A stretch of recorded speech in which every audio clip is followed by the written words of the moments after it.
A religião ela pode te levar a conhecer a Deus, mas ela nunca vai te revelar o Pai.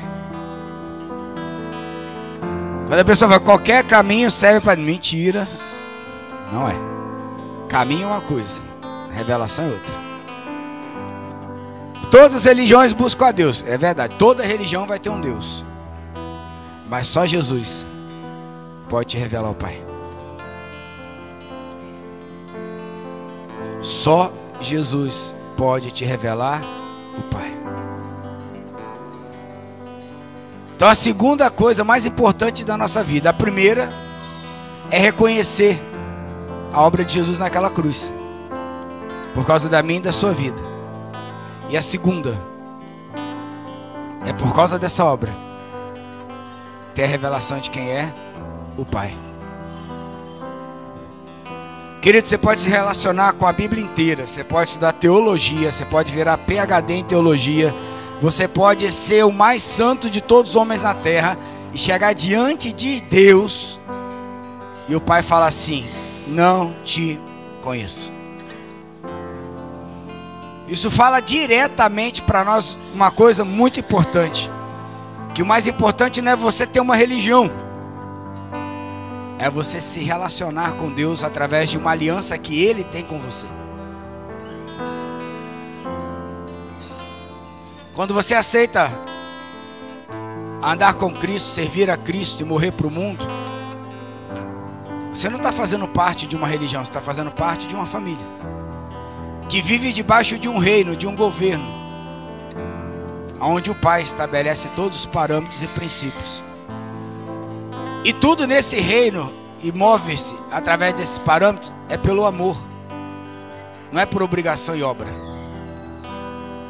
E esse amor se fundamenta justamente na fé.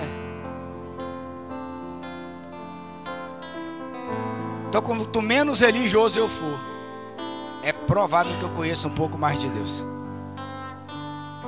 Quanto mais religioso eu for, mais eu vou ter que fazer coisas para Deus me amar como um pai.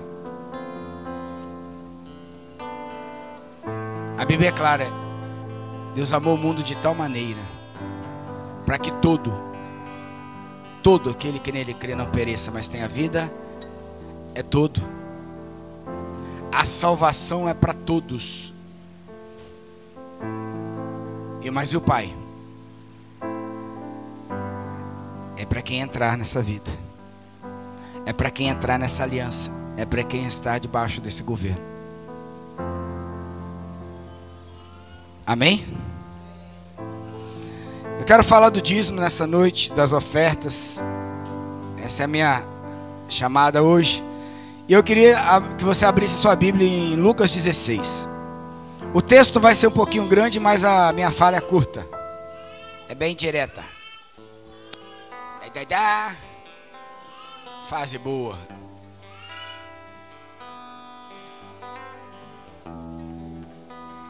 Lucas 16, capítulo 16, versículo 11. É isso mesmo?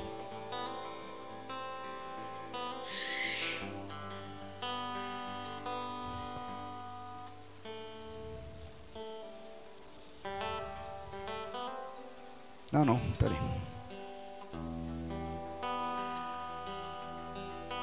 É 15, perdão. 15, 11. É Lucas 15. Diz assim: Yeshua contou outra parábola. Um homem tinha 2 filhos. O mais novo disse ao pai: Pai, dá-me a parte da herança que será minha. Assim ele repartiu sua propriedade entre eles.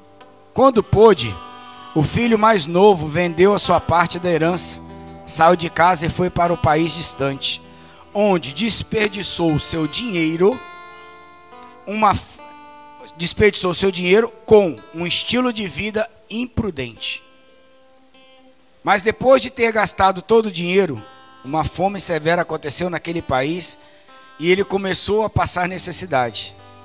Por isso foi se empregar com um cidadão daquele país, que o mandou a seus campos para alimentar porcos. Ele desejava encher o estômago com as vagens das alfarrobeiras que os porcos comiam, mas ninguém lhe dava nada. Caindo em si, disse: qualquer um dos trabalhadores contratados por meu pai tem comida de sobra, e eu estou aqui morrendo de fome. Eu me porei a caminho e voltarei para o meu pai, e lhe direi: pai, pequei contra o céu e contra você. Não sou digno mais de ser chamado seu filho. Trata-me como um dos seus empregados. A seguir levantou-se e partiu ao encontro do pai.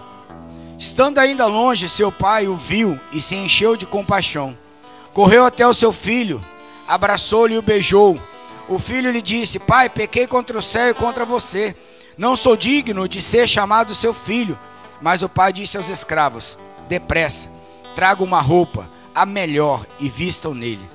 Coloquem um anel em seu dedo e sapato nos pés. Tragam um novilho gordo e o matem.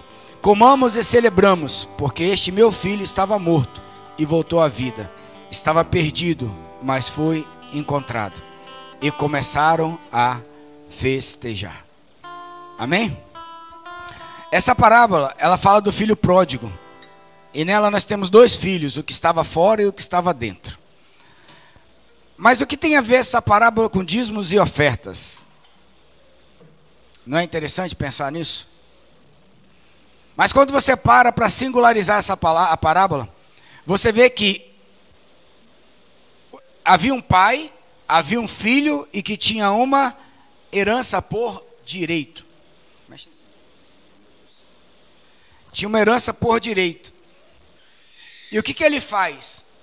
Antes do tempo previsto, antes da sua maturidade, antes da hora de receber a sua herança, ele solicita o seu direito. E como não havia maturidade, como não havia conhecimento, como ele não estava aliançado ao coração do pai, ele vai e gasta tudo de uma forma maluca, dissoluta. E quando é que ele cai em si? Quando ele está num país distante, e olha que naquela época para ir para um país para o outro você tinha que ir a pé. Ele estava cuidando de porcos, e ele queria comer a comida do porco e não podia. Então imagina você que tinha uma casa, uma terra, uma fazenda, empregados, tinha tudo. Mas você por conta própria deseja ir resolver a sua vida. E quando ele cai em si, ele descobre uma coisa muito interessante. Primeiro que tirou ele da presença do pai. O que tirou esse rapaz da presença do seu pai? O dinheiro. Isso mostra que a nossa necessidade de satisfazer a nossa alma através do dinheiro, ela pode nos tirar da presença do Pai. E é interessante que enquanto ele estava satisfazendo a sua alma através do seu dinheiro, vivendo por conta dele mesmo, ele não lembrou de quem? Do pai. Agora é interessante, quando é que ele se lembra do pai? Quando o dinheiro morre. Ele mata o pai para ter herança. E matou o pai vivo. E ele, quando o dinheiro morre, ele lembra que ele tem o quê? Um pai. Queridos, a gente menospreza às vezes muito a força do dinheiro. Mas se tem alguma coisa que a sua alma, ela pode ser devota e se associar como Deus, é justamente o dinheiro.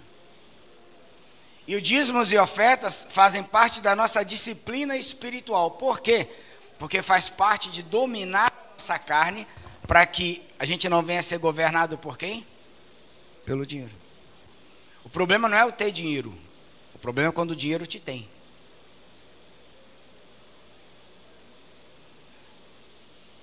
O problema não é ter dinheiro.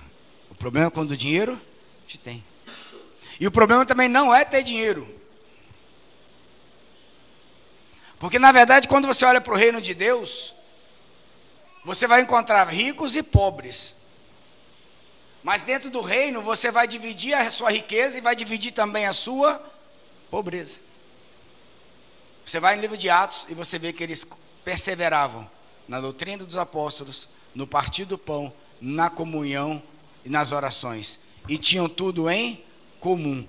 E quem tinha, vendia e dava segundo a necessidade daqueles que não tinham. Esse é o reino de Deus. A questão do reino de Deus com o dinheiro não é eu vou ter o dinheiro para quê? Não. É para quem? Porque quando é para quê, você está no centro. Quando é para quem, você está no propósito. Então eu posso ter muito pouco. E posso ser orgulhoso para não receber. Como posso ser orgulhoso também para não dar. E eu posso ter muito. E posso ser orgulhoso para não receber. E posso ser orgulhoso também para não. É a mesma coisa. Essa é a natureza humana. Agora interessante, quando o dinheiro morreu no coração daquele filho, quem nasceu de novo? O que esse pai faz? O pai esqueceu que ele estava sujo. Tu imagina alguém que vinha caminhando assim de um país para o outro, com a roupa que tinha estado dentro do chiqueiro. Devia estar muito cheiroso, né?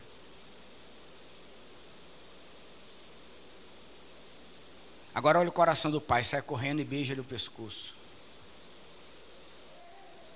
Manda trocar rápido as suas vestes. Por dois motivos. Um está fedendo realmente. Isso é conjuntura minha, né? E a outra porque é um sinal de honra. Manda trazer uma sandália, dá ele um novo caminho. Manda colocar um anel no dedo, faz uma aliança. E mata um cordeiro, mata um novilho. O sangue da aliança. É isso que Jesus fez conosco. Queridos, ou o que nós temos é o suficiente para nos manter na dependência de Deus, ou o que nós teremos nos tirará da presença do Pai. Então nós precisamos levar muito a sério o que o Pai quer fazer através de nós. Muito a sério. Porque Deus continua sendo Pai. O reino dos céus continua sendo o reino dos céus. E cabe a mim e a você a nos adequarmos à palavra de Deus para que a gente possa vivê-la na sua plenitude. Não tem a ver comigo, não tem a ver com você, não tem a ver com a religião, tem a ver com o Pai. Amém? Então você que tem o seu dízimo, sua oferta, o gasofilaço está ali. Você que está nos assistindo tem o QR Code aí na tela. E tem o Pix aqui também projetado. Amém? Então, essa é parte da nossa adoração nessa noite. Os avisos da semana, nossas células, né? A minha célula na terça-feira aqui em casa, ela não será aqui em casa, ela vai ser aqui pertinho, na casa da filha de Gilberto, que vai ser aniversário dela. Ele pediu que a gente levasse a célula, para a gente fazer a célula lá e ao mesmo tempo já abençoasse a vida da filha dele. Então, o pessoal da minha célula que vier para a nossa célula, me fale aí no final, fale com a apóstola para a gente poder passar o endereço tudo direitinho. Ou a gente se encontra aqui e vamos todos juntos, que é aqui pertinho do shopping. Amém? Quarta-feira podemos fazer uma reunião com a liderança das células, líderes e líderes em treinamento e secretários. Se não puder presencial, faremos online.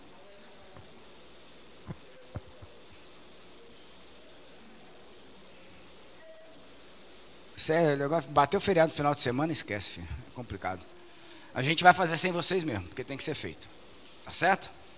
A líder vai estar aí, não vai? Micaele? Então, não tem problema não. Então, quarta-feira, ok? Domingo, teremos nosso culto normalmente às 18 horas. E eu aconselho você, a apóstola Nancy, fez 3, na terceira série de ministrações, que quem vai participar da reunião na quarta-feira, por favor, assistam às 3. E quem não vai também, para você estar no ritmo da igreja. Mas vai ser obrigatório essas 3 últimas ministrações da apóstola, tá? Dos últimos 3 domingos aí que foi ministrados. Amém? Então quem vai ministrar hoje é essa mulher linda que o Papai do Céu me deu, não é? Né, gente? Ah, por favor, concorde. Amém, queridos. Também sobre os casais, mês que vem já será o nosso segundo encontro de casais.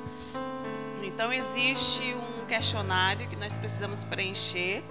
Então até amanhã você deve estar recebendo um vídeo aí nosso explicando sobre o próximo encontro e sobre a necessidade de vocês entrarem em contato conosco, de nós nos falarmos também por telefone, para a gente auxiliar sobre alguma coisa do questionário que vocês não conseguiram e da gente se programar para a nossa próxima reunião mês que vem.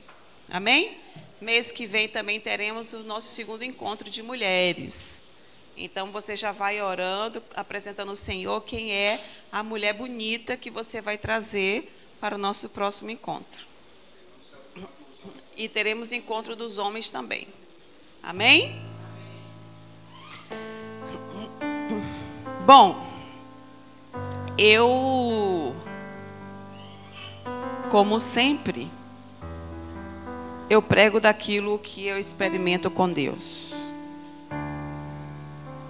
Já há algum tempo, eu venho perguntando para Deus que me parece que a gente não tem problema de obedecer. Me parece que a gente tem problema de ouvir Deus. Eu não sei vocês, mas eu tenho dito para Deus assim: mostra-nos o caminho para que venhamos cumprir aquilo que o Senhor deseja, para que a gente não venha a errar. Porque uma vez que a gente conhece o caminho, que a gente ouve a direção de Deus, a voz de Deus, a gente consegue acertar. Mas eu não sei vocês, ultimamente eu não tenho conseguido ter a direção específica desse caminho. E aí eu fui para Deus, fui para dentro de Deus e falar: Deus, eu não tenho problema de obedecer, eu tenho problema de ouvir. E eu fiquei prestando atenção sobre a minha vida, sobre o contexto familiar, sobre o contexto profissional. E depois eu fiquei fazendo uma análise de muitas falas nossas, de muitas pessoas que me procuram. E eu fiquei fazendo uma análise da fala dessas pessoas. E eu falei: Deus, há uma situação que me parece que há algo que nós não estamos conseguindo enxergar. Alguém aqui tem problema? Ou é só eu que tenho problema?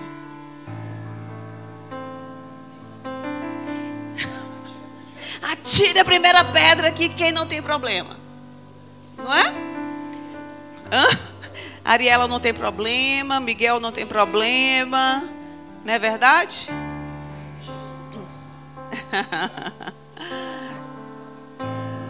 Então, queridos, eu creio que há algo no reino de Deus que nós não estamos conseguindo enxergar. E eu fui para dentro de Deus, eu falei: Deus, há algo no seu reino que quando nós enxergarmos, a chave vira. Porque o reino de Deus é algo esplendoroso. Só que ele é extremamente acessível.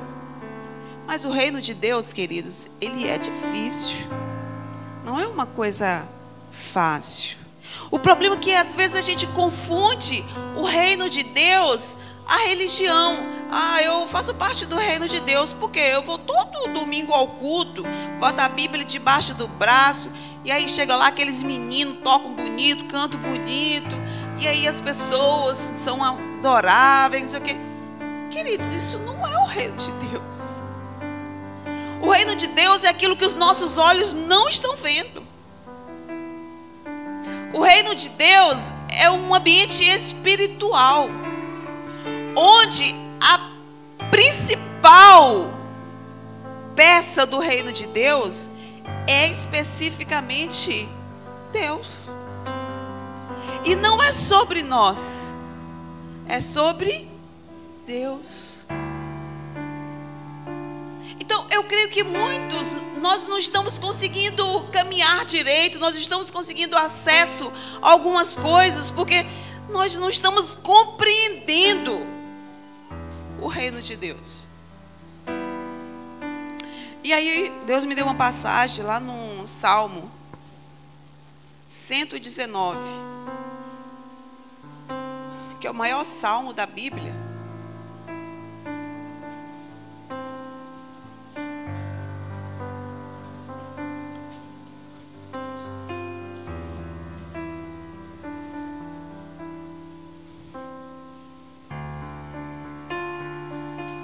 Maior salmo da Bíblia. Uma dessas madrugadas aí, deve ter mais ou menos um mês, que o Senhor falava com ele sobre isso, e aí ele me deu essa passagem. Desvenda os meus olhos, para que eu contemple as maravilhas da tua lei. 18. Desculpa, gente. Salmo 119, versículo 18. Desvenda os meus olhos, para que eu contemple as maravilhas da tua lei. Sou peregrino na terra, não escondas de mim os teus mandamentos. Consumida está a minha alma, por desejar incessantemente os teus juízos. Achei fantástico Deus falando isso. Consumida está a minha alma. E aí o salmista, ele reconhece que ele é peregrino nessa terra. Ou seja, ele está aqui de passagem, ele não pertence a essa terra, mas ele está aqui de passagem. Ele pertence mesmo ao reino de Deus. E aí, entendendo essas coisas, ele fala assim: desvenda os meus olhos, porque com os meus olhos desvendados eu posso contemplar as maravilhas da tua lei. Eu falei: Deus, imagina os nossos olhos desvendados. Imagina os nossos olhos sem a ação do mundo. Imagine os nossos olhos sem a interferência da nossa alma, para que a gente possa enxergar o reino de Deus como ele realmente é. E aqui o salmista está dizendo que o reino de Deus, ele é uma maravilha.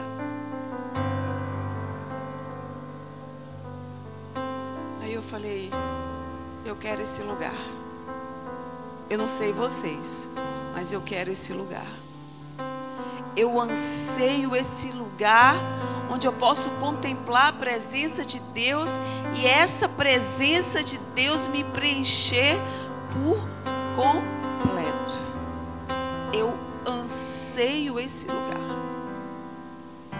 Queridos, sem nenhuma delongas assim, sem nenhuma mentira diante de vocês, mas eu confesso, eu anseio mais a presença de Deus do que a minha própria vida.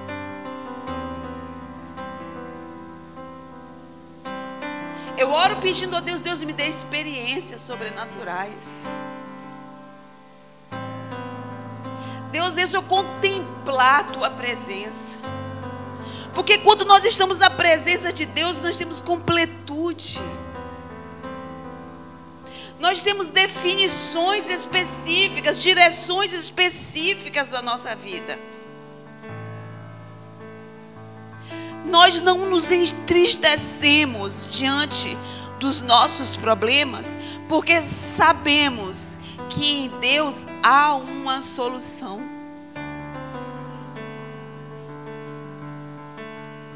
E muitas vezes nós nos entristecemos porque nós somos imediatistas.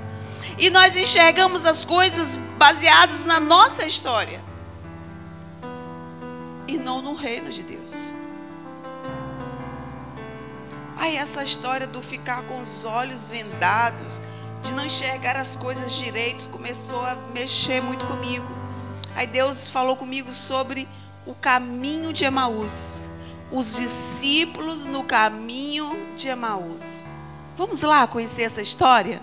Está lá no livro de Lucas 24.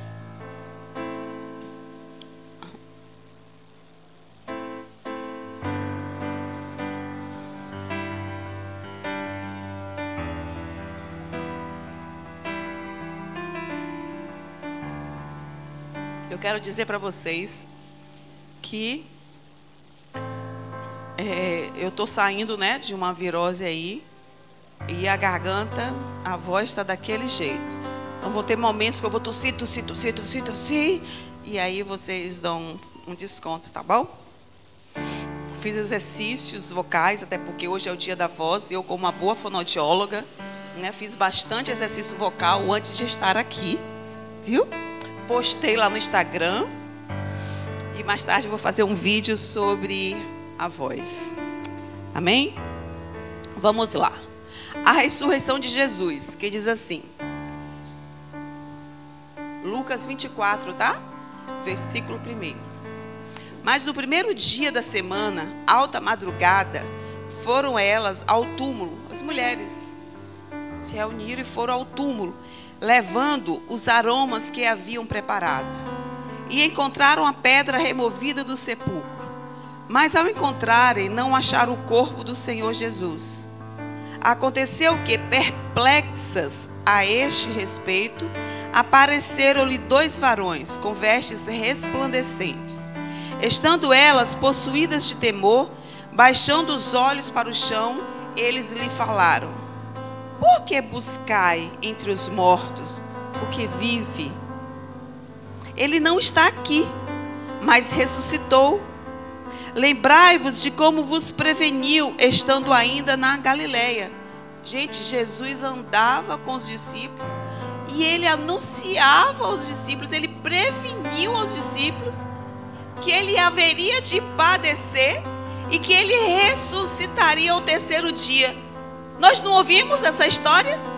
Em alguns versículos, Jesus falando aos seus discípulos que ele haveria de padecer e que ele ressuscitaria ao 3º dia. Então aqui na passagem está dizendo que ele preveniu os discípulos quando ele caminhava na Galileia. Quando disse: importa que o Filho do Homem seja entregue nas mãos de pecadores e seja crucificado e ressuscite no 3º dia. Então se lembraram das suas palavras e, voltando do túmulo, anunciaram todas essas coisas aos 11 e a todos os mais que com eles estavam. Eram Maria Madalena, Joana e Maria, mãe de Tiago. Também as demais que estavam com elas confirmaram estas coisas aos apóstolos. Tais palavras lhe pareciam como delírio, e não acreditaram nelas. Pedro, porém, levantando-se, correu ao sepulcro, e baixando-se, nada mais viu, senão os lençóis de linho. E retirou-se para casa, maravilhado do que havia acontecido.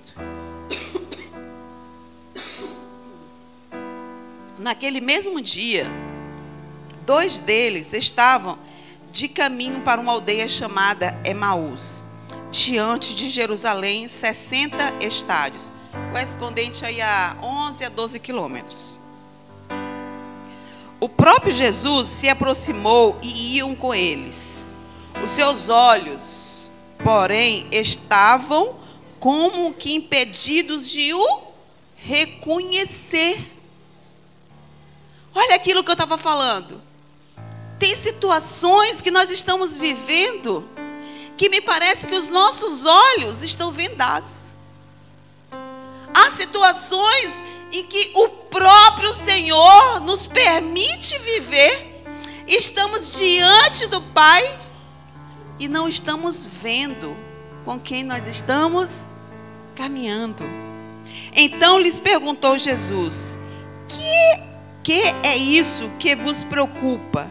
E de que ides tratando à medida que caminhais? E eles pararam entristecidos. Um, porém, chamado Cleopas, respondeu dizendo: És o único, porventura, que, tendo estado em Jerusalém, ignoras as ocorrências desses últimos dias? Ele lhes perguntou: quais? Jesus perguntou para eles: quais? E explicaram o que aconteceu a Jesus, o Nazareno, que era varão profeta, poderoso em obras, diante de Deus e de todo o povo. E como os principais sacerdotes e as nossas autoridades o entregaram para ser condenado à morte e o crucificaram. Ora, nós esperávamos que fosse ele quem havia de redimir a Israel. Eles esperavam que Jesus fosse aquele que iria redimir Israel, salvar Israel. Mas depois de tudo isso, já o terceiro dia, desde que tais coisas sucederam, é verdade também que algumas mulheres das que conosco estavam, nos surpreenderam, tendo ido de madrugada ao túmulo, e não acharam o corpo de Jesus. Voltaram dizendo terem tido uma visão de anjos, os quais afirmavam que ele vive. De fato, alguns dos nossos foram aos sepulcros e verificaram a exatidão do que disseram as mulheres, mas não viram Jesus. Então lhes disse Jesus: ó nécios e tardos de coração, para crer tudo o que os profetas disseram. Jesus é delicado pra caramba, né? Porventura, não convinha que o Cristo padecesse e entrasse na sua glória? E começando por Moisés, discorrendo por todos os profetas, expunha-lhes o que a seu respeito constava em todas as Escrituras. Quando se aproximavam da aldeia para onde iam, fez ele menção de passar adiante. Mas eles o constrangeram, dizendo: fica conosco, porque é tarde e o dia já declina. E entrou para ficar com eles. E aconteceu que, quando estavam à mesa, tomando ele o pão, abençoou e, tendo partido, lhes deu. Então se lhes abriram os olhos e o reconheceram, mas ele desapareceu da presença deles. E disseram um ao outro: porventura não nos ardia o coração quando ele pelo caminho nos falava, quando nos expunha as Escrituras? E na mesma hora, levantando-se, voltaram para Jerusalém, onde acharam reunidos os 11 e os outros com eles, os quais diziam: o Senhor ressuscitou e já apareceu a Simão. Então os dois contaram o que lhes aconteceram no caminho e como fora por eles reconhecido no partir do pão. Queridos, essa passagem é uma passagem muito interessante, porque Jesus ressuscitara ao terceiro dia, ele andou com seus discípulos, ele disse que ressuscitaria, e aí ao terceiro dia, quando as mulheres chegam ao túmulo de Jesus, não encontram o corpo de Jesus. E aí fica aquele burburinho, porque Jesus havia desaparecido, o corpo de Jesus havia desaparecido. E eles todos em movimento sobre essa situação, sobre esse contexto, e me parece que eles esqueceram de um detalhe, que Jesus ressuscitaria.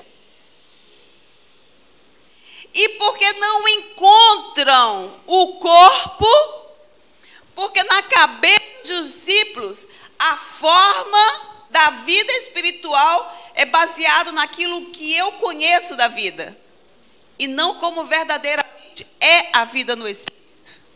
Então, na cabeça deles, para Jesus ressuscitar, precisaria que o corpo tivesse ali morto. Eles precisavam ver o corpo morto para então entender e crer que Jesus ressuscitaria. Uma vez que eles não viram o corpo de Jesus, eles não atentaram que Jesus ele não ia só ressuscitar, mas ele ia ressuscitar o corpo que também estava morto. Porque não é da maneira como nós achamos que é a vida espiritual. É da maneira de Deus. E aí, fica aquele burburinho e eles se esquecem disso. E eu fiquei pensando assim, gente, como pode os discípulos terem caminhado com Jesus e eles se esquecerem que Jesus ressuscitaria? Muitas vezes nós estamos caminhando com Jesus. Jesus faz promessas acerca do reino dele, acerca de muitas coisas da nossa vida, acerca da vida do outro, acerca do reino de Deus, acerca do final dos tempos, acerca da conversão dos pais aos filhos, dos filhos aos pais, dos tempos difíceis, tempos das dores. Há muitas promessas acerca de muitas coisas. E me parece que nós vamos nos esquecendo do que Jesus vem prometendo. E aí, quando nós estamos diante daquilo que Jesus prometeu, me parece que a gente não crê, porque a gente esqueceu. Nos tempos de hoje, a palavra está dizendo assim, que filhos matariam pais, que os pais bateriam em filhos, que as coisas estão complicadas, não sei o quê. A Bíblia não diz isso. Mas nós estamos vendo isso. E o que acontece conosco, porque nós estamos vendo isso? Nós nos assustamos. E eu acho que é perfeitamente comum que a gente se assuste e a gente não se conforme, de fato, com um contexto desse. Mas a gente precisa se lembrar e a gente precisa contemplar nas Escrituras o que acontece depois, quando a gente aceita verdadeiramente a vontade de Deus. Eu falava hoje, caminhar com Jesus não é fácil. O Evangelho é difícil, né, Clarinha? É difícil, Clarinha? O Evangelho é difícil. O Evangelho não é fácil. Mas eu só vou entrar na verdade desse Evangelho se eu entrar na verdade na presença de Deus. Porque quando as escamas dos meus olhos caem, aí sim, como diz lá em Salmos, eu posso contemplar as verdades das Escrituras.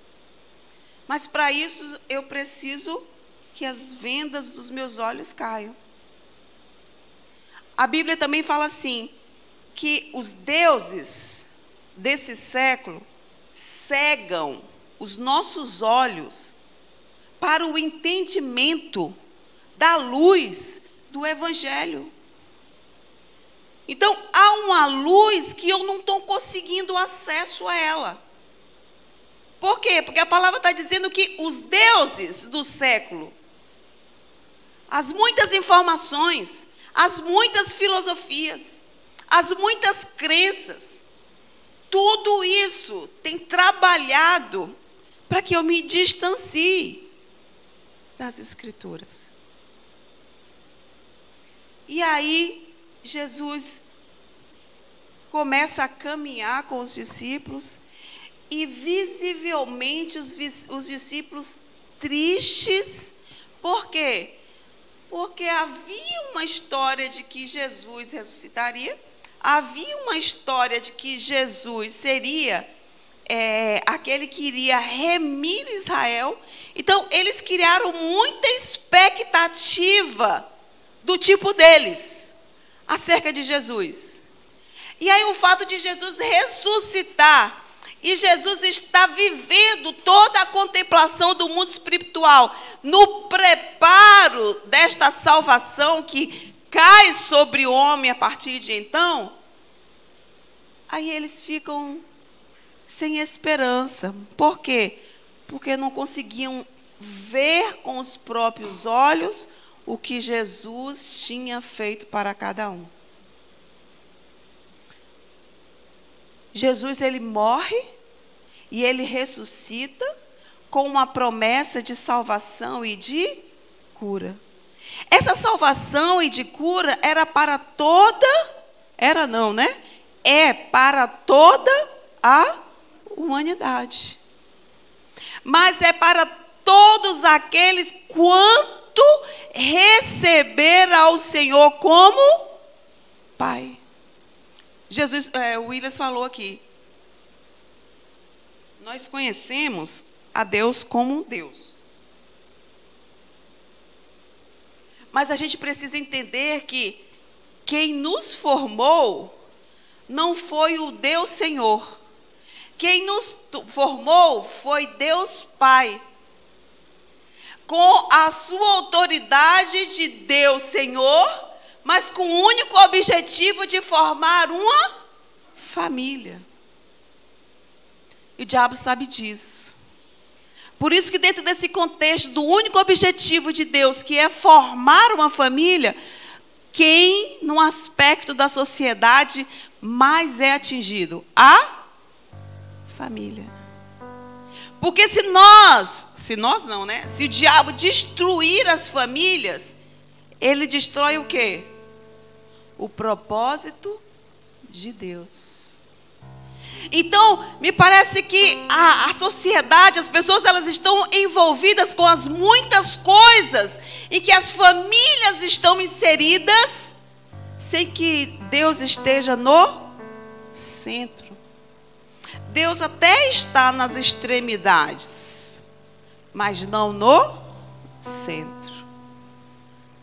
E o objetivo de Deus é uma família com muitos filhos semelhantes a...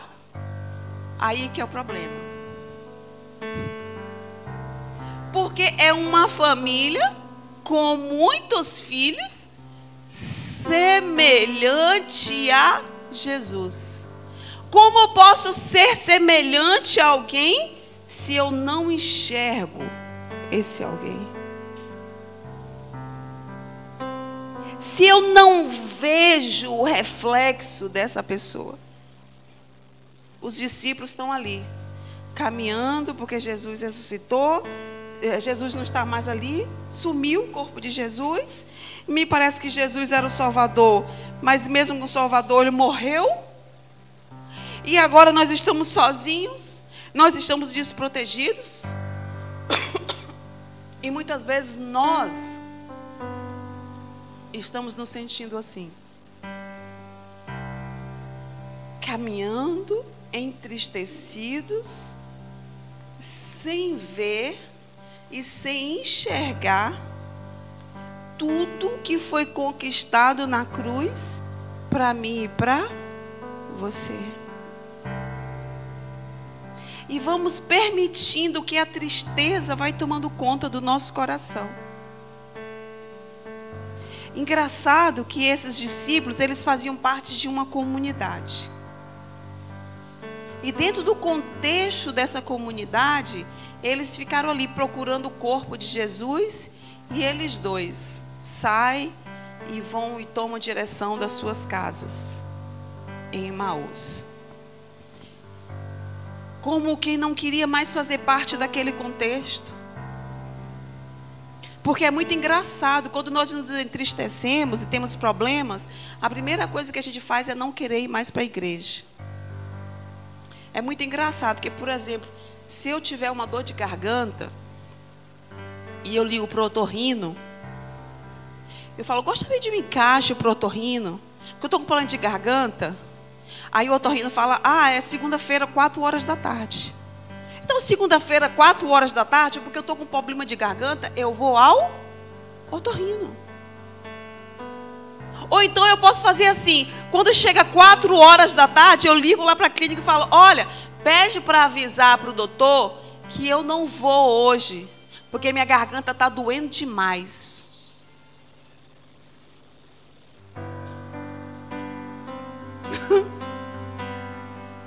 Não é assim. Não é assim que nós fazemos. A primeira coisa que parece que desaparece do nosso caminho é o caminho de Emaús, é o caminho da igreja. É o caminho do compartilhar, é o caminho do estar junto, é o caminho do aprender a palavra de Deus, é o caminho de louvar junto, de orar junto, de estar junto, de jejuar junto. Não, avisa o doutor que eu não irei, porque eu estou com a garganta doendo.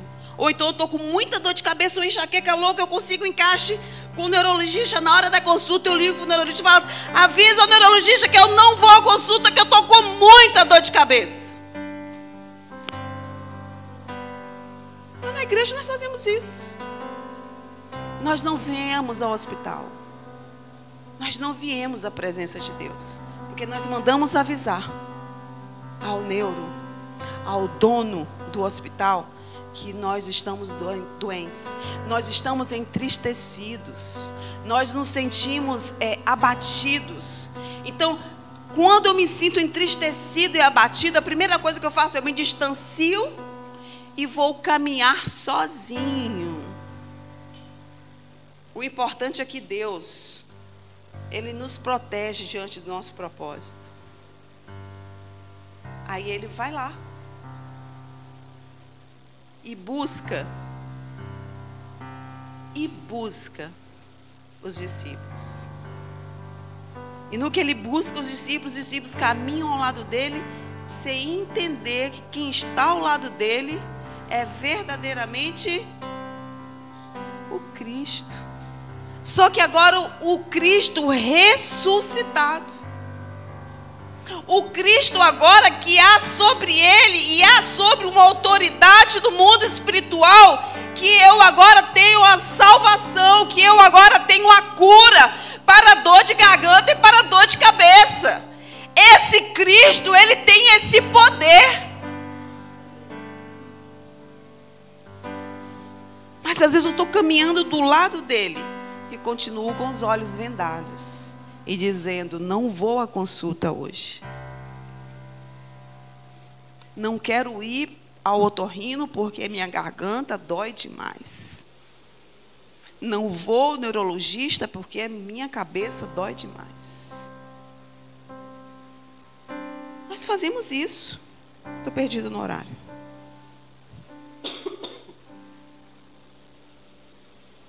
E aí, quando Jesus pergunta para eles: que é isso que vos preocupa? De que is tratando à medida que caminhais? Porque Jesus, ele quer saber o que nos preocupa. Jesus quer saber o que aflige o nosso coração. Jesus tem interesse com a nossa história. Jesus não quer que você se afaste. E Jesus não quer que você caminhe sozinho. Jesus não quer que você se detenha aos deuses desse século para cegar os teus olhos e para te esconder e te afastar da luz que vai iluminar o seu caminho. Porque Jesus, ele não é o Senhor absoluto que vai te levar à presença do Deus absoluto. Jesus, ele é aquele caminho, aquela luz, aquela direção que vai te levar a alguém que talvez você não saiba ter intimidade, que é o Pai. Porque muitas vezes nós comparamos a Deus com o nosso pai biológico. E a proporção que nós temos dificuldades com os nossos pais biológicos, nós transportamos isso para Deus. Só que se seu pai biológico te machucou um dia, eu quero te dizer, Deus não vai te machucar. Porque Deus tem interesse de saber o que te entristece. Mas Ele não quer saber só para ficar sabendo. É porque Ele agora caminha ao seu lado e não mais só com uma promessa de que Ele te salvaria. Mas Jesus agora, Ele não é só mais uma promessa. Jesus, Ele é uma realidade. Jesus, Ele é a nossa realidade. que quer saber o que nos entristece para arrancar dos nossos pensamentos a nossa tristeza. Jesus, ele veio para nos reposicionar, não mais para você ficar indo em direção a Emaús, mas te posicionar novamente para dentro do propósito. Porque o caminho de Emaús é o caminho da desilusão com seu Pai, Deus. O caminho de Emaús é a sua falta de esperança. Eu tive meses e meses estudando sobre esperança e pedindo a Deus, Deus me ensina sobre esperança, porque eu não consigo. Eu não estou conseguindo ter esperança, olhar para as coisas e não ver Deus. Eu estava olhando para o natural sem conseguir enxergar. Ora, Deus. E aí quando a gente começa a mergulhar nas escrituras, que você caminha e você está ali buscando conhecer e muito conhecimento sobre esperança, você se depara com um pai. E esse pai vai colocar a cabeça no seu colo e vai te ensinar a viver numa dependência dele, numa unidade com ele, como você nunca viveu. E quando isso acontece, aquilo que você diz que você caminhava sozinho, você passa a entender que sozinho você não está mais. Por quê? Porque ele agora faz parte do seu caminhar. Ele agora caminha com você e comigo. Aí ele fala. Cleópatra responde para ele: você é o único, porventura, que tendo estado em Jerusalém, ignoras as ocorrências desses últimos dias? Está todo mundo falando. Todo mundo falando acerca de Jesus. Ele perguntou: quais? E Cleópatra explica: o que aconteceu a Jesus, o Nazareno, que era varão profeta, poderoso em obras e palavras, diante de Deus e de todo o povo. Então eles viam os milagres de Jesus. Eles ouviam as profecias de Jesus. Eles caminhavam lado a lado com Jesus. E como os principais sacerdotes e as nossas autoridades, eles entregaram para ser condenado à morte e crucificaram Jesus. Ele está dizendo assim: o nosso Salvador foi crucificado. Ele era um homem que estava aqui, mas ele tinha poder. E de repente não tem mais. Porque muitas vezes nós estamos diante de Jesus e falando assim: o Senhor fez, o Senhor disse que faria, e agora? Mostre-me o seu poder. Às vezes diante de alguma situação complicada, gente, quer ver uma situação complicada que nos aflige, e muitas vezes nós nos apresentamos diante de Deus, igual Jesus falou para Deus: por que o Senhor me abandonou? É situação com filho. Gente, enfermidade. Que a gente chega diante de Deus e fala assim: por que o Senhor me deixou sozinho? Por que o Senhor não cuidou dessa forma? Por que o Senhor não fez assim? A gente está falando para Deus. Não é assim que a gente faz?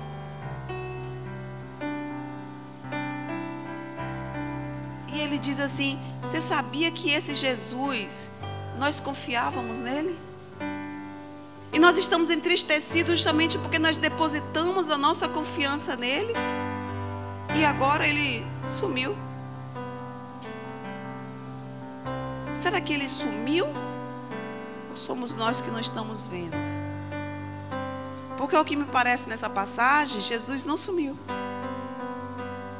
Ele estava ali, ao lado. E quantas vezes Jesus está aqui ao nosso lado? Ele continua o mesmo Salvador. Só que ele agora não é mais aquela promessa. Ele é aquele que disse na cruz: está consumado.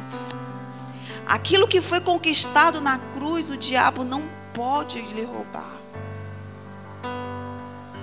O que foi conquistado na cruz, que foi a nossa salvação e a nossa cura, isso é uma condição irrevogável no mundo espiritual. Irrevogável. Aí Jesus fala para eles assim: ó nécios. O que é nécios? Desprovido de conhecimento e tardos de coração para crer tudo o que os profetas disseram. O que os profetas disseram?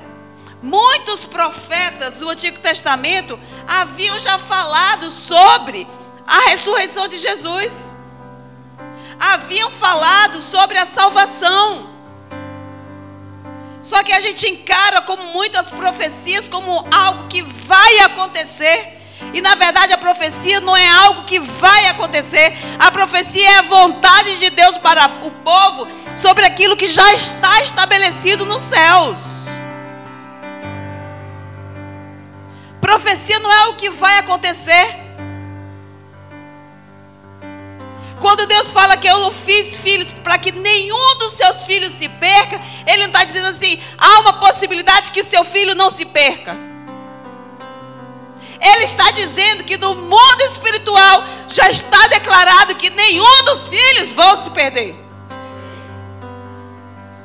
Uma realidade. Não é o que vai acontecer.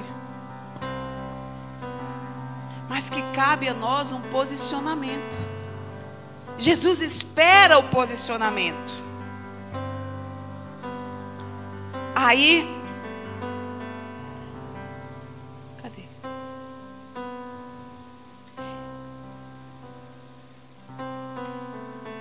E tardos de coração para crer tudo que os profetas disseram. Porventura, não convinha que o Cristo padecesse e entrasse na sua glória? Ele está dizendo que era necessário que Cristo padecesse e entrasse agora na glória. E a palavra fala que é de glória em glória. Que não era mais a glória de Moisés, agora é uma outra glória. Que agora não mais uma condição de promessa ou uma condição de profecia, mas uma condição de realidade. Há uma realidade nos céus agora que Jesus ele tem interesse que a gente acesse. Há uma realidade nos céus que Jesus tem interesse que a gente acesse. Mas ele, o constrangeram dizendo, não.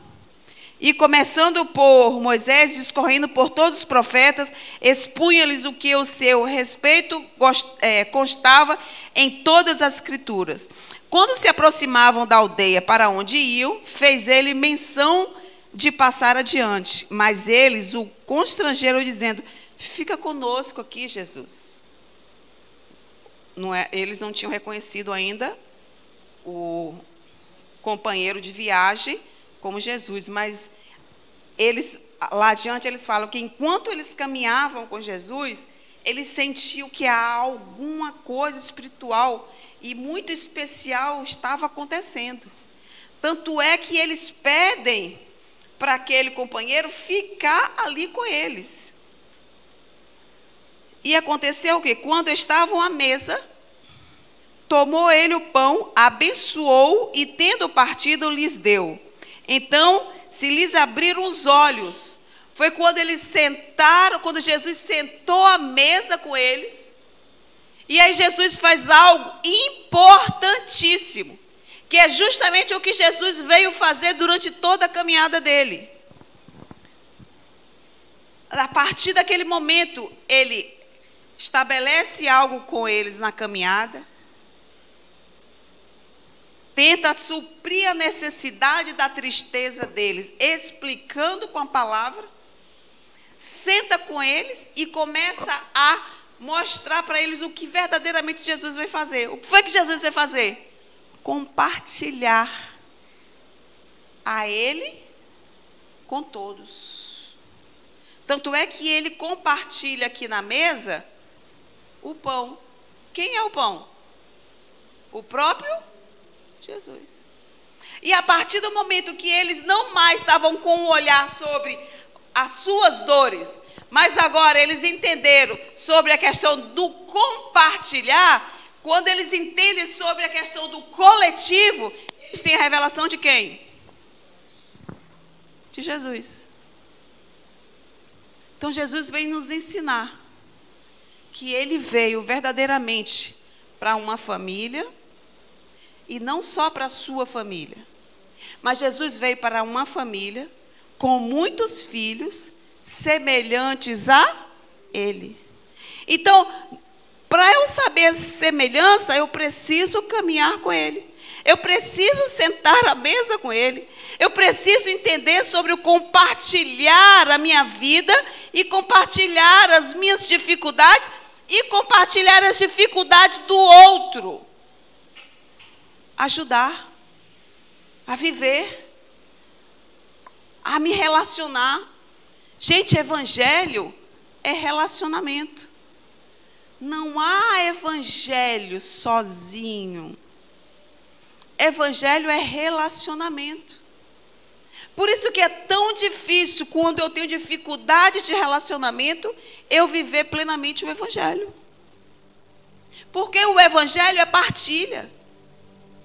O evangelho é coletivo. O evangelho faz parte de um Jesus que nos leva ao Pai, que é nosso e não que é meu. E é nesse partilhar que eles têm a revelação de que eles estavam caminhando com quem? Com Jesus. Estava ali do lado. Jesus está ali ao lado. E eu quero lembrar a você nessa noite que Jesus está aí, do seu lado. Mas aí, legal que Jesus está do seu lado. E você está disposto a compartilhar ele? Mas sua casa está pegando fogo. Compartilha, Jesus.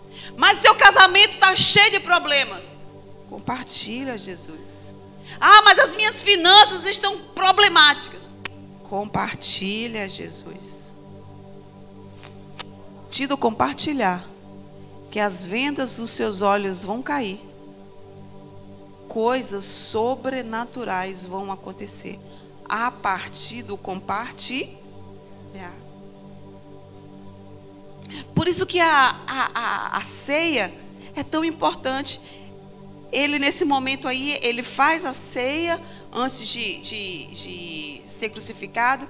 E ele fala, olha, esse momento da ceia é importante. É importante, inclusive, que vocês façam isso sempre em memória de mim. Ou seja, sentem à mesa, compartilhem os meus ensinamentos, compartilhem a minha presença, compartilhem o meu amor, compartilhem de mim e façam isso com frequência, em memória de mim.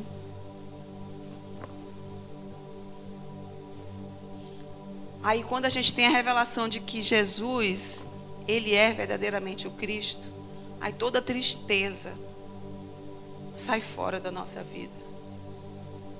Eu quero te dizer nessa noite que toda tristeza que porventura estiver no seu coração, estiver na sua mente, toda dificuldade que porventura estiver sobre a tua vida, eu quero te dizer que tudo isso já está sobre o Cristo.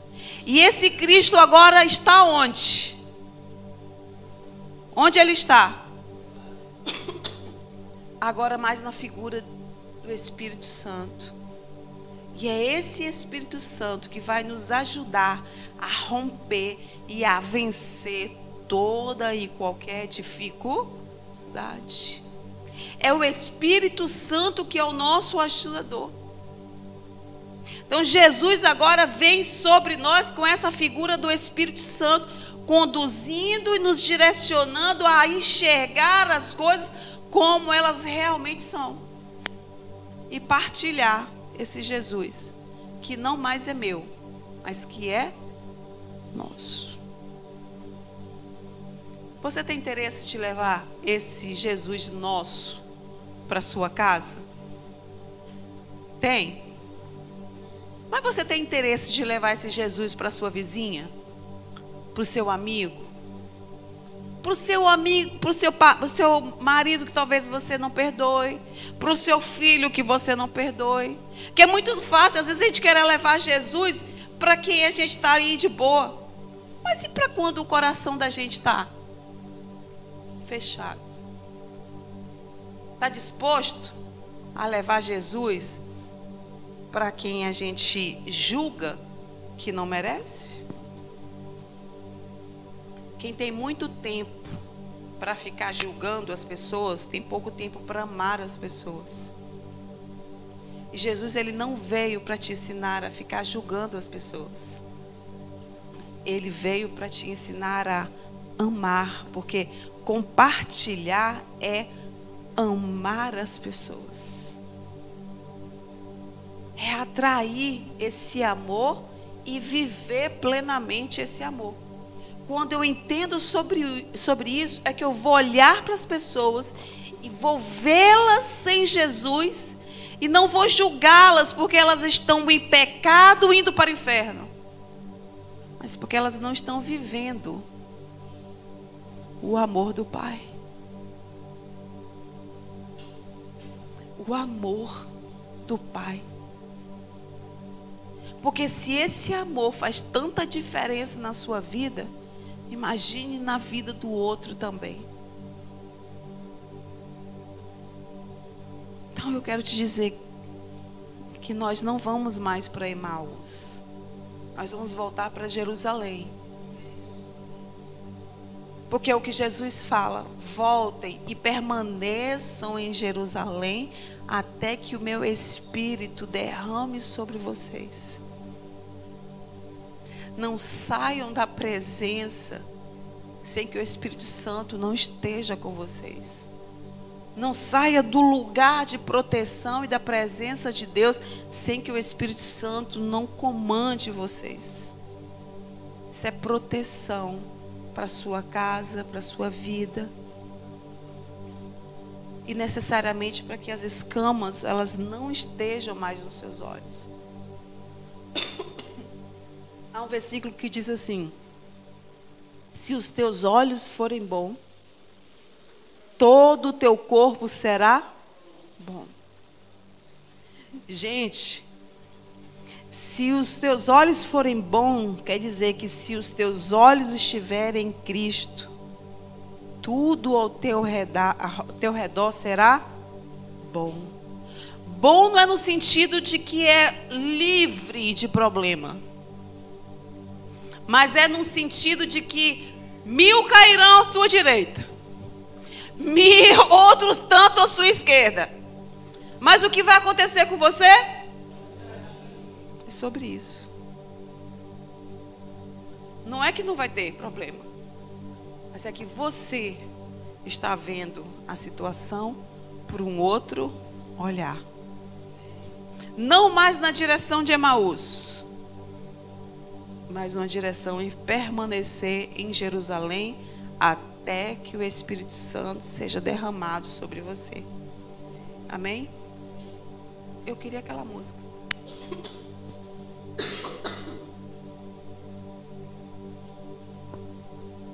Então, há uma proposta de Deus acerca de que a gente se junte em Jerusalém. Há uma proposta de Deus sobre a igreja dele. Há uma proposta de Deus de que a gente não caminhe sozinho. Há uma proposta de Deus que as nossas famílias, elas permaneçam na presença do Pai. Há uma promessa de Deus de que a gente não se debandie do bando para tomar direções próprias. há uma promessa de Deus de cura e de salvação. Amém? Você veio. Então eu quero fazer algo nessa noite. Cadê o Williams? Mas eu queria a presença das crianças também. Elas já terminaram lá na salinha. E eu queria elas aqui. Aqui. As crianças, por favor.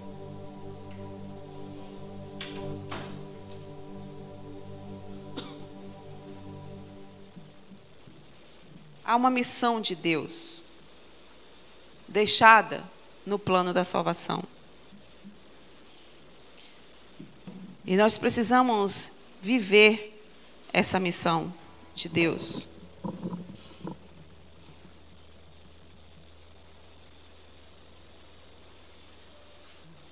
Amém? Deixa as crianças chegarem.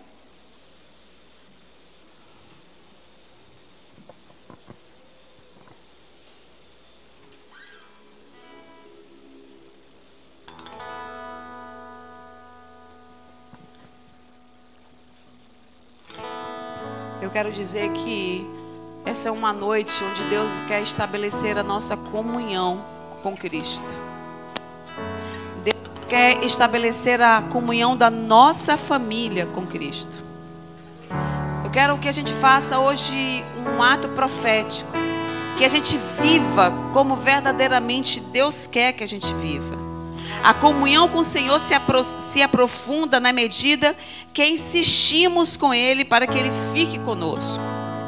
É quando Ele entra na intimidade do coração da gente, ceia conosco, serve-nos em amor, revela-nos seu sofrimento por nós e nossos olhos se abrem para Ele em reconhecimento de que Ele é o nosso Salvador.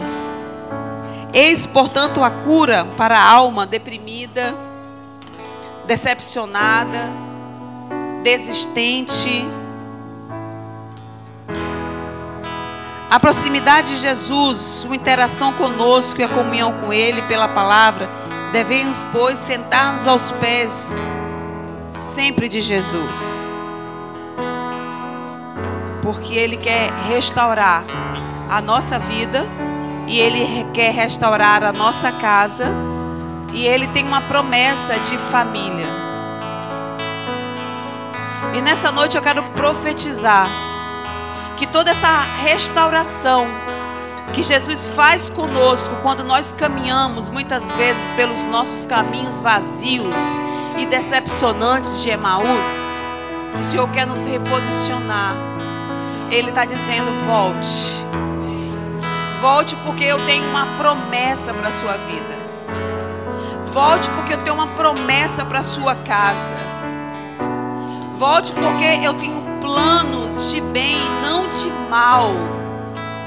Volte porque eu tenho um plano de salvação. E no plano de salvação, eu me sento à mesa com você. No plano de salvação, eu me sento à mesa com a sua família.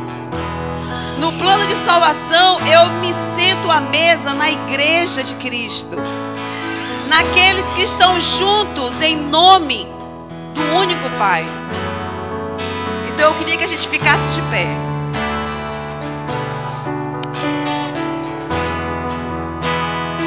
Mas eu não queria que a gente cantasse essa música como uma oração sozinhos. Porque eu não quero mais que a gente se sinta sozinho. Se você é uma pessoa que se sente sozinha, se você é uma pessoa que se sente solitária, porque você só vê os problemas aumentando e você só vê as situações da sua casa piorando, eu quero te dizer que Deus, Ele já teve uma solução para isso. E nós vamos acessar essa solução nessa hora. Nós vamos profetizar sobre a nossa casa. Nós vamos profetizar sobre a nossa vida. Nós não somos mais sozinhos. Então nós vamos segurar na mão um dos outros. Eu quero que você segure na mão aí dos seus irmãos. E na hora de cantar, eu quero que você cante falando para o outro. E aí você vai ouvir o que Deus está falando com você através da boca e do olhar do outro. Porque quando você quer abraçar Jesus, quando você quer falar com Jesus, é só você olhar. Olha aí Jesus, ó. Olha Jesus aí do seu lado. Você está segurando a mão de Jesus. Isso é Jesus segurando na sua mão. E família com muitos filhos semelhantes a Jesus é isso. Uma família com muitos filhos semelhantes a Jesus. Então você vai louvar e você vai ouvir da boca do outro essas palavras que Jesus agora vai falar para você. Amém? Vamos lá.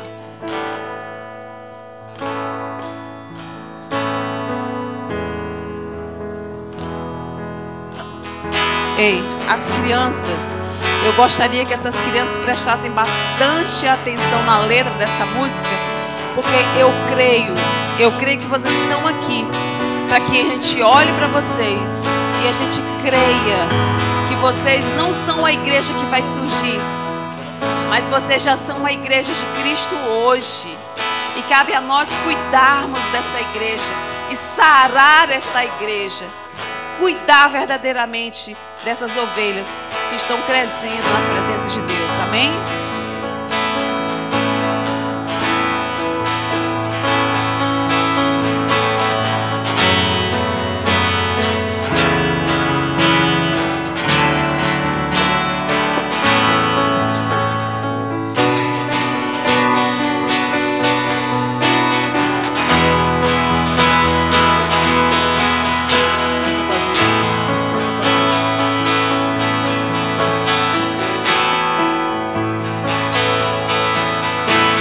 Recebi um novo coração do Pai,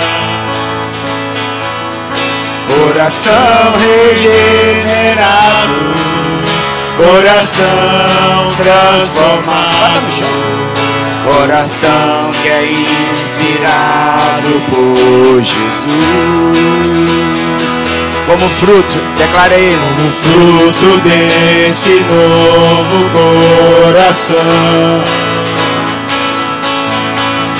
eu declaro a paz de Cristo. Olha nos olhos e diga: te abençoo, meu irmão. Preciosa é a nossa comunhão. Somos corpo, assim bem ajustados, totalmente ligados, unidos, vivendo em amor, uma família, vivendo em falsidade, vivendo a verdade, eu precisando a glória do Senhor, uma família, vivendo o compromisso do grande amor de Cristo. Eu preciso de ti, querido irmão. Precioso és para mim, querido irmão. Eu preciso de ti, querido irmão.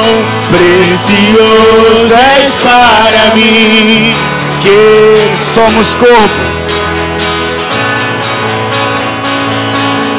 somos corpos, assim bem ajustados, totalmente ligados, unidos, vivendo em amor, a família, sem qualquer falsidade, vivendo a verdade, expressando a glória do Senhor, uma família, diga, vivendo o compromisso do grande amor de Cristo. Eu preciso de ti, querido irmão. Precioso és para mim, querido. Eu preciso. Diga pra ele, olha pra ele. Querido irmão, precioso és para mim, querido irmão. Aleluia.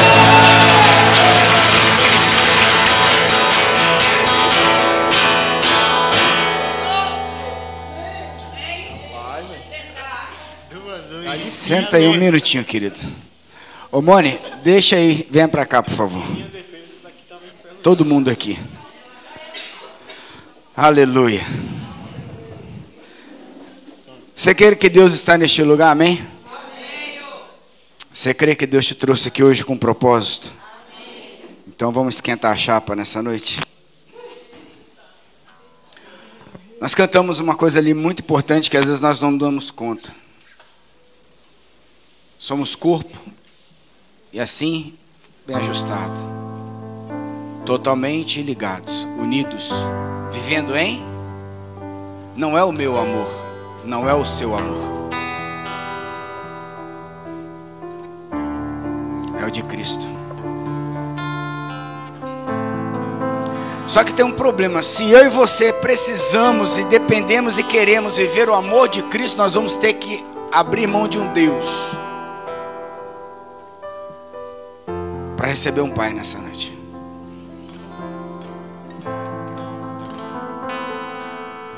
Querido, isso é muito complicado, porque assim a religião nos torceu demais. Mas louvado seja Deus, que Deus tem 20 anos. Se você parar para estudar a teologia, tem 20 anos que Deus vem numa contra-reforma poderosa, trabalhando os fundamentos da sua igreja, para que a gente possa acertar nesses últimos tempos com Ele. Qual era o problema dos caras de Emaús? É que eles tinham Deus e eles queriam o poder de Deus para resolver o problema da vida deles.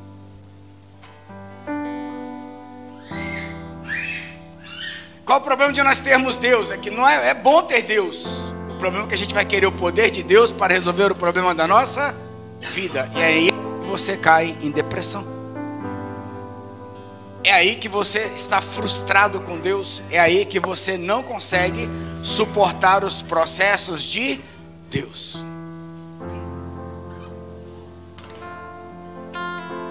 Aí a minha pergunta: então como é que a gente faz para resolver tudo isso? Nós vamos em Jesus para aprender duas coisas com Ele. A primeira, na crucificação. Quando você lê Marcos 15, versículo 33, você vai ver assim: ao meio-dia, trevas cobriram toda a terra, até as 3 horas da tarde. Por volta desta hora, Yeshua gritou: Eloi, Eloi, lama sabachthani, que significa: meu Deus, por que me abandonaste?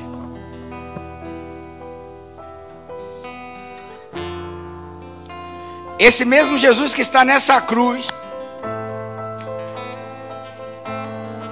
mudando o tempo, porque havia trevas, porque no mundo espiritual estava fechando um tempo que Deus havia colocado entre Moisés e João Batista, e Jesus vinha abrir agora um novo tempo, que era viver dentro do reino dos céus, que é você ter livre acesso agora ao Pai, através do Filho, da sua palavra e do Espírito. Então não dá para tentar viver na terra sendo humano, tentando ser espírito, porque nós não somos humanos. Quando Deus fez a humanidade, Ele fez através do seu Espírito. Façamos o homem, ali a palavra tanto é homem como humanidade, segundo a nossa imagem, a nossa semelhança. Deus é Espírito. E é por isso que nas dificuldades, é por isso que quando a gente está diante de um cachorro e a pessoa amada está ali dentro, a gente fala: por que o Senhor fez isso?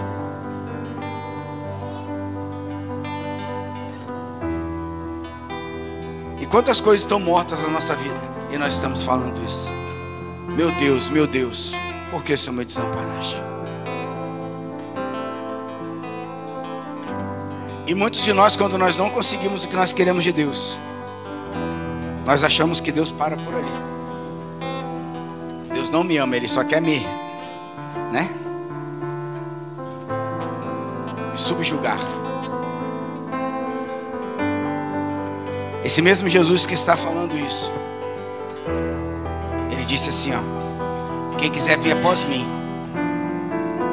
negue-se a si mesmo.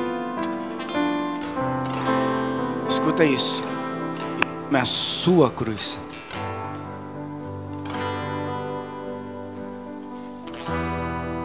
E tome a sua cruz. Ele não disse: tome a minha cruz. Ele falou: quem quiser seguir, vir após mim, negue-se a si mesmo e tome a sua cruz.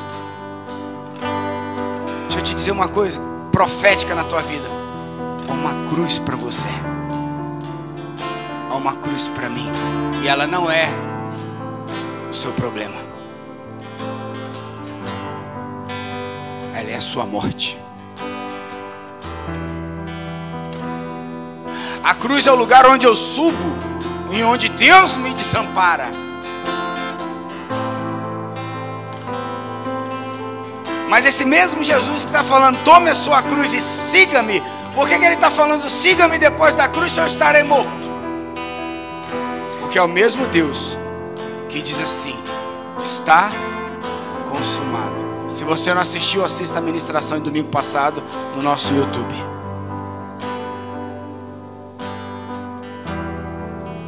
E tendo consumado, Ele diz assim: a ti entrego o meu. Agora a quem Ele entrega o Espírito agora? A Deus ou ao Pai? Você não entendeu? Se tivesse entendido.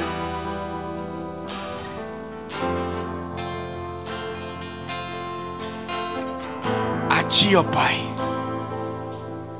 entrego o meu. Esse é o convite de Deus para mim e para você nessa noite. Subir naquela cruz, onde o mais importante não vai ser mais a gente, não vai ser mais a nossa vontade, não vai ser mais os nossos problemas, não vai ser mais a nossa casa, não vai ser mais o nosso ministério, não vai ser mais nada disso.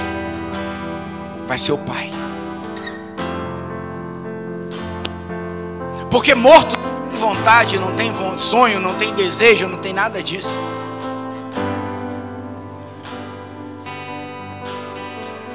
Sepultados com Ele no batismo é quando você vai para a cruz. Ressurreto com Ele na sua ressurreição é quando você entrega a tua vida na cruz ao Pai.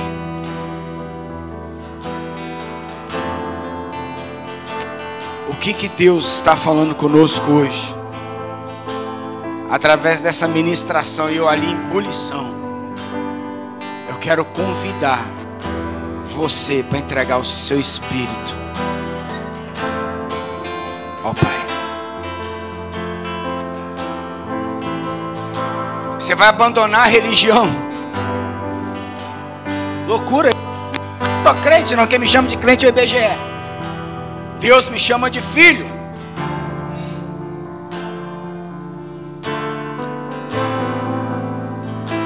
Eu te convido hoje, através do chamado de Jesus, negue-se a si mesmo. Só tem um lugar para fazer isso: cruz. E na cruz eu deixo Deus. Mas eu entrego o meu espírito a quem? Ao Pai. Porque o Pai busca os verdadeiros adoradores que o adoram em espírito e em verdade. Quem vai ficar na cruz é o seu eu, seu ego, seu medo. Porque tudo isso a cruz matou. os seus olhos vão se abrir para um mundo espiritual que você não conhecia, que tem suas ordenanças, que tem suas lutas, mas que também tem as suas conquistas. Quando você não entende o que é o mundo espiritual, você vai olhar para Canaã. É uma terra prometida que emana leite e mel, né? Ou seja, uma vida abundante que Deus tem para nós. Mas você vai ver os gigantes. Aí você vai querer voltar para o Egito. Mas quando seus olhos se abrem, aí vem Josué e Caleb e diz: lá tem gigante, mas a terra é boa. Ou seja, não é que você vai parar de lutar, não, é porque agora você está habilitado para conquistar no mundo espiritual, nas guerras espirituais, que não é contra a carne nem contra o sangue, mas contra a principado e potestade que opera nas regiões celestiais. Você vai ser habilitado a lutar com as armas dos céus. Você vai ser revestido da autoridade dos céus, da armadura de Deus. Então a questão não é o processo. O processo ele tem um objetivo de me treinar nessas armas, para que eu possa conhecer a Deus. Porque Deus fez o que fez com Jó? Porque Jó sabia pelo ouvido. Mas quando ele passou pelo que passou, os olhos dele começaram a ver. Isso é o mundo espiritual. Você conhece a Deus de ouvir, mas hoje Deus te chama para você vê-lo. Se você quer isso para a sua vida, levanta e vem aqui para frente que eu quero orar com você.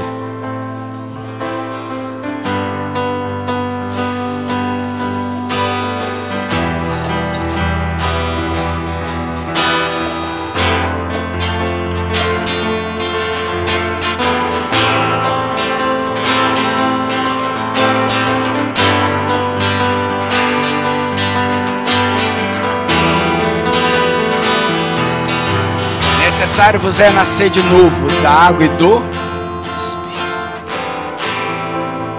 Se você está enxergando mais as coisas humanas e os seus sofrimentos, e você padece por isso, você ainda não entendeu quem é Jesus, quem é Deus. Porque senão Deus era louco, ele fala assim: quem não abrir mão de pai, mãe, irmão, filho, filha, por amor a mim não é digno. Deus é doido então. Mas aí ele falou: se você abrir mão de tudo isso por amor a mim, você vai receber a 100 vezes mais. Isso é só, na verdade, dando uma tentativa de grandeza, porque não dá para mensurar o que Deus pode fazer. Eu não estou te chamando para uma coisa simples, não. Se você não entendeu, eu vou falar de novo. Eu estou te chamando para você ir para a cruz. Para você chegar na cruz, entender que o Deus da religião, o Deus da sua alma, o Deus da sua vontade te abandonou.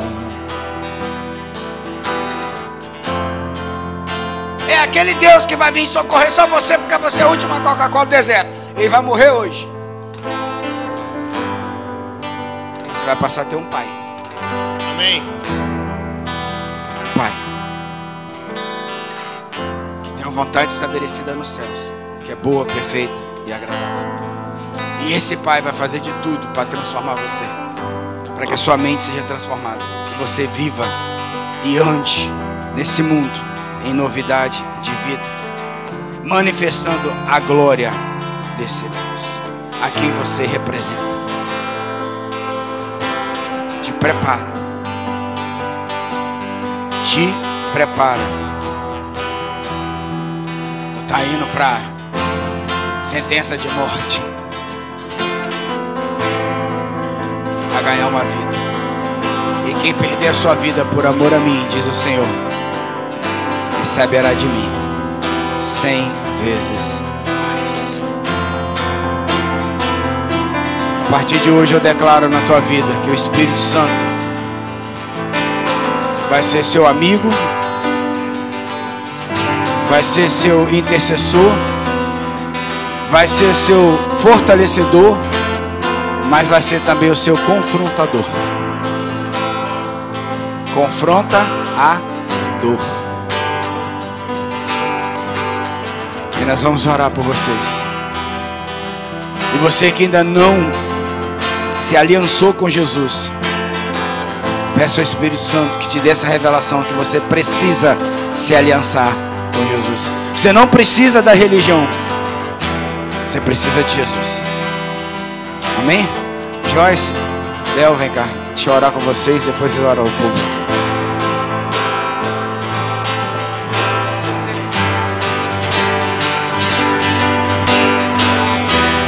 Fecha seus olhos, começa a orar ao Senhor nessa hora.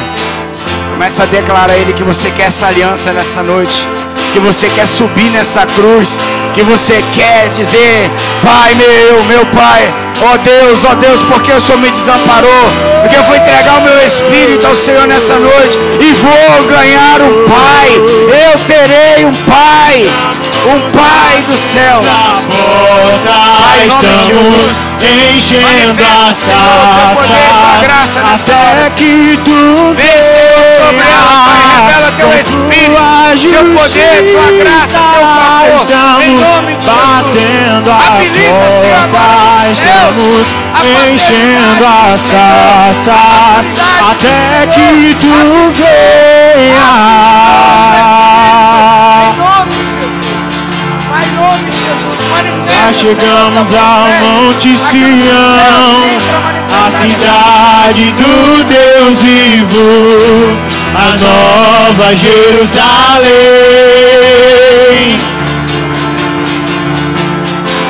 a jubilosa reunião dos milhares de anjos, a igreja dos primogênitos. Nos achegamos ao Pai, juiz de toda humanidade. Nos achegamos ao Filho, o mediador de uma nova aliança. Nos achegamos ao Pai, juiz de toda humanidade. Nos achegamos ao Filho, o mediador pelo sangue,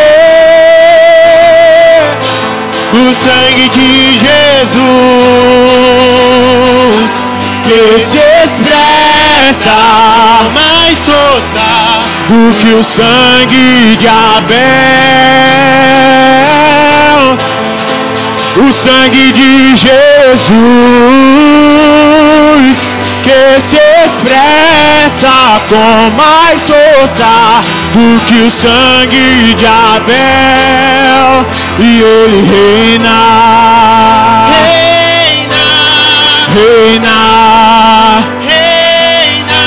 ele reina, de eternidade a eternidade, ele reina.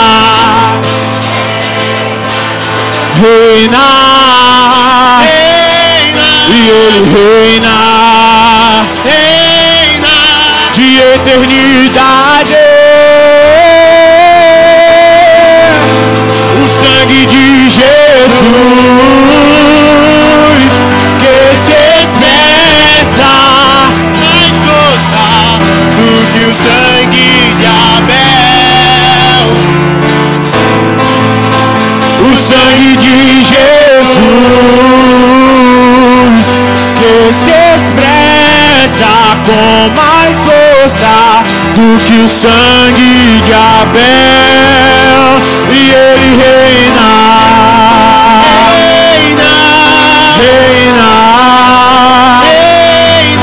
ele reina, de eternidade a eternidade, ele reina,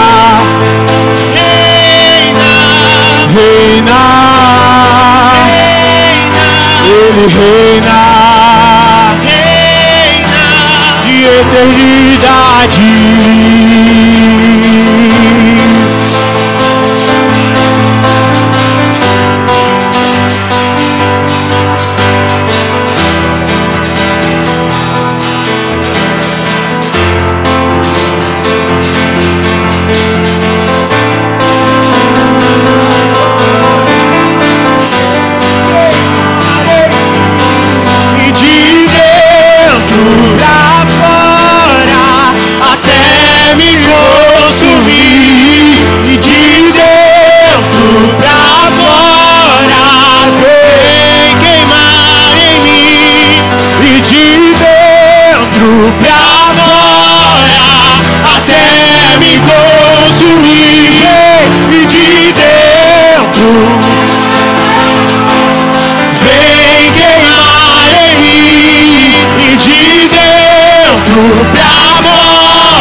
fora até me consumir, até me consumir, e de dentro pra fora, de dentro pra fora.